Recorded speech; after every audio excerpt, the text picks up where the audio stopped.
And a good football Friday morning. Yeah, it's a summer football Friday, which means there's no football going on here in Philadelphia, but it is across the league with a bunch of teams that are already open camp. But the countdown is on. It's a mere matter of days before the Philadelphia Eagles are back out on the football field defending their NFC championship. Can they take it a step further this year? That's what we're talking about for the next 9 months or so, somewhere thereabouts. Mac and Mac guys, McMullen and McDonald here hanging with you. Johnny Mac, like I said, 5 days you guys are going to be out there in that important piece of real estate. Who knows? Still no schedule. Still don't have the schedule. All right, sorry, I got ahead of myself. I can't confirm. Eagles. I can't confirm or deny they'll be out on the field. Right. Well, we're pretty sure they will. The question is, will you guys, and will you be given more than 10 minutes notice that, hey, the field's open for you guys? Yeah, come on in 10 minutes later. It's outrageous, man, by the way. Never seen anything like it. I've had schedules from other NFL teams 6 weeks ago, Jody. I'm not even joking. 6 weeks ago. And you're not covering those teams. You're just an NFL reporter, but you're on the email list or with a contact list. Yeah, so exactly. 6 weeks they're scheduled out. Now that's rare that it's that. I'm not saying that's common. But I think the earliest one I got was about 6 weeks ago. Some people want things in place and others want to take that. It's that fight for competitive advantage. It seeps into the Eagles' mindset. And even when it comes to scheduling, what other people don't know apparently helps the Philadelphia Eagles, or so they believe. And coming off a Super Bowl appearance last year, I guess you can understand there. I can't call it paranoia. We got to come up with a phrase to describe the Eagles' overall acting belief that keeping everything in-house is somehow advantageous to them.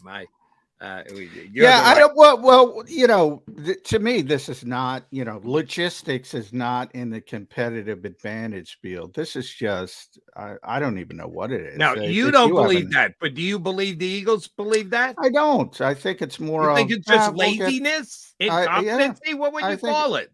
I think it's more, we'll get to it when we get to it, honestly. And a lack of respect, honestly, for people who do have to cover the team and things like that, so that gets my ire up a little bit. And generally, I'm very favorable towards this organization and how it's run, but there are certain things that are just ridiculous. If you have a different adjective, it's got nothing to do with competitive advantage. That's the on the field stuff. Now, I think they take that too far. I'll also admit that the competitive advantage stuff. Oh, so do I. I think they take that too far. But yeah, the other stuff. I mean, I always, go back to Andy Reid. I joke, if you called up Andy today or text him, he'd have his schedule for 2027 mapped out. I mean, there are certain people that are just, boom, boom, boom, and rules change all the time. It's not like, and by the way, that's the point. They know the schedule. They know it's not like they're coming to work today and saying, "Oh, we got to get that done." The NFL has already scheduled them. Now they have to turn around and schedule everybody else, and they go, "Exactly, exactly." So I don't know. I don't know how to describe it, but I mean, it affects the fans as well because. I mean, they don't know when the practices are going to be, and most of them are closed except for, and they know when the Lincoln Financial Field open practice is because that was publicized early because they have to. But yeah, it's strange. I'll just say that. So when I almost feel the need to say if, but I'll go with when the unknown time hits. And you are out there and you are actually given a chance to eye up the Eagles in some kind of activity. I try and stay away from calling it practice. Since it's not 11 on 11, I don't know that it merits being called a practice. But football activities, how many guys are there every single day? Your buddies, your amigos, your pals, which I got to admit is kind of like a different relationship. Because you're working together and you're all covering together and you're shooting the breeze together. but you're also trying to keep certain information to yourself because you've got to write a column, you've got to come on a YouTube show, you've got to have some opinion / information that you want to be solely your own. So it's kind of a weird relationship that all you guys have. How many is there in the There Everyday Well, Forum? there's more in training camp than during the season. During the season, I could run down the list. I'm trying to think of the media room. It starts for the little cubicles. Um, on the far right is Reuben Franks and Elliot Shore Parks of you know um, WIP, NBC Sports Philadelphia, those guys. Dave Zangaro, who we're very familiar with, Chris Franklin, our buddy, Bob Groats, our buddy, all these people, Ed Kratz, myself, Martin Frank, Jimmy Kempsky, Jeff McClain, Zach Berman, Bo Wolf, EJ Smith, Josh Tolentino. That's the group. I don't think I missed anybody. If I did, I apologize. That's the group. That's the core group that are there, as you say. It may be a little bit larger in the preseason because I've been doing feature pieces, but they're not there every day once the season starts. So, but between 15 and 20, would you say? Is it that large a group or slightly Yeah, less? somewhere 15-ish, I would say, which is pretty large compared to other teams. Oh, The Eagles, I think it's the biggest in the entire yeah, National it Football League. is. It has been, and it used to be a lot bigger. It's a lot smaller than it once was. Not a lot, but it used to be bigger, and even the Eagles have shrunk a little bit, partially through their design. They've tried to tighten things up. And they're not as liberal with handing out credentials, and but it's still the largest media contingent in the NFL, even beating cities like New York and Chicago. And So Chicago should and be as big, if not bigger, because they've only got one team. New yeah, York, at least you've got two teams. You got to share the wealth of the football writers in town between the Jets and the Giants. Not the case here in Philadelphia or Chicago. And been following all you guys, all those aforementioned individuals. I had no idea that Dennis Kelly was this popular player. Man, it seems like the Eagles got back a long lost brother who is returning to the fold. I get he's a nice guy from what I understand. I yeah. didn't cover him day in and day out. I You wasn't didn't here either. when Dennis was here. I was there that when he got traded was my first year back. And I wasn't there every day. I was there, maybe once, twice a week, maybe a couple days of training camp. So I didn't know him very well, but yeah, evidently he's very popular. But and part of it is it's news, right? Yeah, It's lack of any other new news to yeah. be delving into. But I do think it's more than, sometimes you see a transaction and you'll know it's, that guy's, you hate to use the term camp body, but that's how the NFL acts. So I don't think it's Sure. impolite to say that. It's kind of dehumanizing, but a lot of these guys are camp bodies around the league. Dennis Kelly's, relevant. I think he's going to make this football team. But you wouldn't call him 100%, would you? I wouldn't call him 100, but I'd call him 90, well over 90. Really? I don't know how high. Yeah, because I mean, the only concern is, from my perspective on him making the team, is he's 33. He's going on, maybe he's lost it. Maybe there's nothing left. But if he's still the guy he was, he's here for a reason. And they're not completely comfortable with their depth. We always talk about the strength of the Eagles' offensive line, and it's tremendous, the starters. But the depth took a pretty big hit, and they're clearly not comfortable with the depth. And this guy can play basically everywhere except center in a pinch. as I said, he can even play guard, but I don't know how much you want him at guard because he's 6'8.5". But he has played guard. He can play both guard positions. He can play both tackle positions. Um, he's a very valuable player from a versatility standpoint, and he's been good.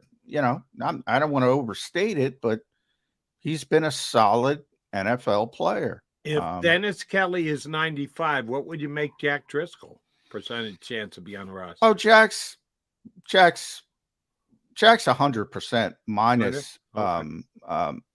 Barring injury. Yeah, we're taking injury. Yeah, he's making the team. This isn't about Jack Driscoll, other than they're probably not comfortable with Jack playing left tackle, but they're rock solid with Jack at right tackle, right guard. So I think they're trying to replicate maybe what they did last year. Most teams have a swing tackle on game day and have an interior backup. The Eagles did it a little bit differently in that they had sort of a right side backup and a left side backup, with Andre Dillard on the left side, Jack Driscoll on the right side. Maybe they like that. Maybe they're trying to duplicate that. So, but yeah, and you handled this every single week. 9 or 10 overall offensive linemen, 8 active on game day, 2 deactives or 1 deactive. How many did they have on the roster for the majority of the year? 9 or 10 on the offensive line? I think Sua was here, but then he went to the practice. So it depended on the week. Early, they had a lot because they kept Josh Sills on the roster. And obviously, then Josh got this year. Yeah, Josh got in trouble. Still on the commissioner's exempt list. Still has to deal with some very, very serious legal charges. So he, people kind of forget he made the team as an undrafted free agent. So I think they were at 10 to start, but by the end they were at 8. So it can fluctuate.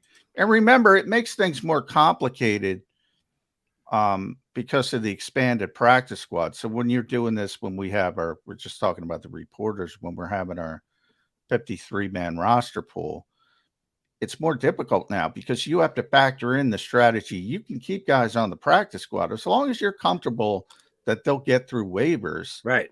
You can keep a guy on the practice squad and then elevate him for the game if you need him. So I'm looking at linebackers saying, how many linebackers are they going to keep? Because obviously you have to play 2 of them. Last year they got lucky in that those 2 stayed healthy for the majority of so injuries always factor in. But do you really, when people say, all right, you got to keep 5 linebackers, really? Do you? Yeah, because you can get Sean Bradley through waivers. You can get whomever, Ben Van Sumeren, if you want to go that way, or you can get Davion Taylor. They already got Davion Taylor through waivers last year and brought him back to the practice squad. So you can kind of, if you need an extra spot for an offensive lineman, especially early, you could piecemeal it that way and say, well, if we need a linebacker on game day for special teams, what have you, somebody's banged up, you just elevate Davion Taylor from the practice squad. How many times are you allowed to do that again? I should remember this rule. I don't, so I'm asking you. Elevate a guy from practice squad to the active roster. 3. I was going to say there's a defined number that you can only do it so many times over the course of a year. Yeah, 3 for individual players. You remember Britton Covey did not make the initial 53. They waived him, put him on the practice squad, elevated him for 3 games, and then put him on the 53. That's sort of, some of the strategy you can use now that you couldn't in the past. And that's one of the reasons they could keep a guy like Josh Sills last year, because you need a punt returner. But what they did is they knew they could get Cubby through waivers. They put him on the practice squad, elevated him for as long as they could. And then when they couldn't, they had to put him on the 53. And if the team was waiting, they would have grabbed Josh Sills. They didn't. One last one, and then we'll get our first guest up here. Oh, I see him ready to rock and roll. Martin Frank in the green room. percentage chance to make the original 53 on the offensive line. If you've got Dennis Kelly at 95, what's Sue Opeta?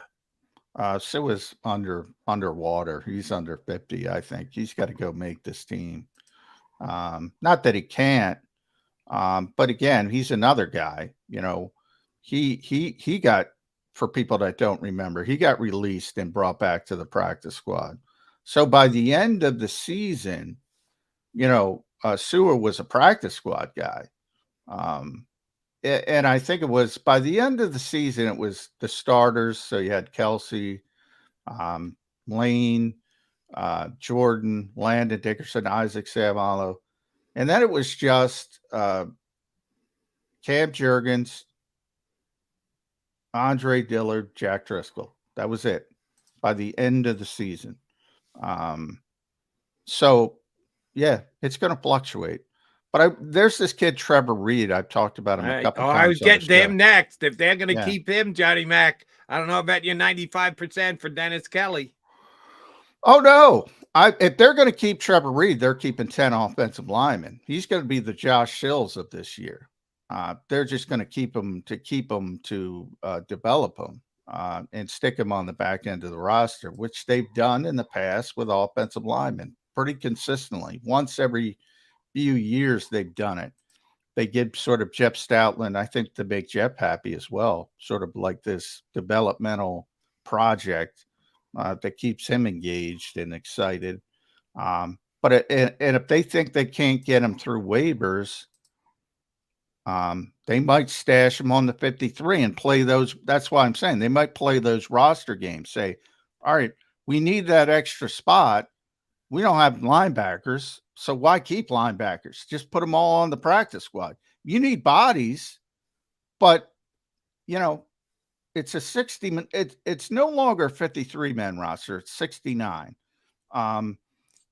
So you need 4 or 5 linebackers, but you don't need them on the 53, especially when you're very, very comfortable that you can get them through waivers. And the Eagles are very, very comfortable that they could get the majority of those guys through waivers. And that's both a good and a bad thing. Because if you've got good players and other teams judge them be good, they steal them. They take them away. They give them a spot on their roster. When you do get them through, it's like, hey, we played the game well, but it's also, we didn't have someone who's meritorious of jumping onto somebody else's roster. People don't think of our reserve guys at 53 plus as good enough to have. It cuts both ways. Yeah. I do think people overrate the waiver wire pickups, though, because every year they're like, they're going to lose 18 guys. It doesn't work like that. I mean, teams are working with their own young players. They don't want to start from scratch. They're going to default to their guys. But the good teams, and the Eagles are obviously one of the deepest teams, they tend to get, you know, maybe 2 or 3 guys claimed. So you got to be careful. But it does people tend to forget, and it gets a little bit overrated. Overrated. I would agree with you on that. John McMullen, Jody McDonald here with you on Bird 365. Our guy, Martin Frank, coming up next here on Bird 365.